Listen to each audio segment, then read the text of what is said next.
बिस्मिल्लाहिर्रहमानिर्रहीम। एशिया क्या नाम है या समत है? नामों की कहानी भी बड़ी दिलचस्प है।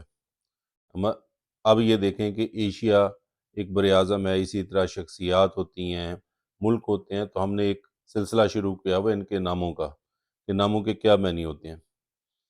तो एशिया का लफ्ज़ जो है वो यूनानी ज़बान से आया है, और अभी आप जो मैप देखेंगे तो आपको नज़र आएगा कि यूनान के मशरक़ के अंदर तुर्की है।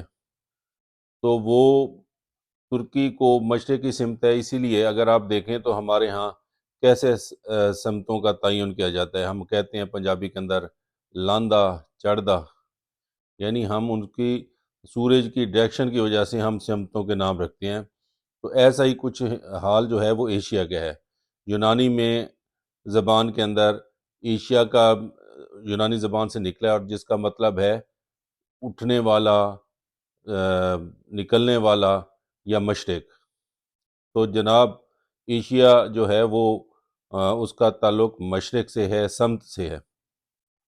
अब वो यूनानी जो थे वो एशिया, तुर्की को एशिया कहते थे, यानी मशरक़ कहते थे, या चढ़ने वाला या बुलंद होने वाला या तलू होने वाली जगह को कहते थे।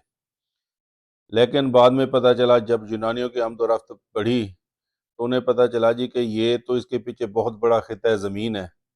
तो उन्होंने बाकी इलाके को भी एशिया कहना शुरू कर दिया, और तुर्की जो है उसको उन्होंने कहा जी कि एशिया माइनर है, यानी ये छोटा एशिया है और इसके पीछे बड़ा एशिया है। तो जनाब एशिया नाम नहीं है, एशिया एक समत है।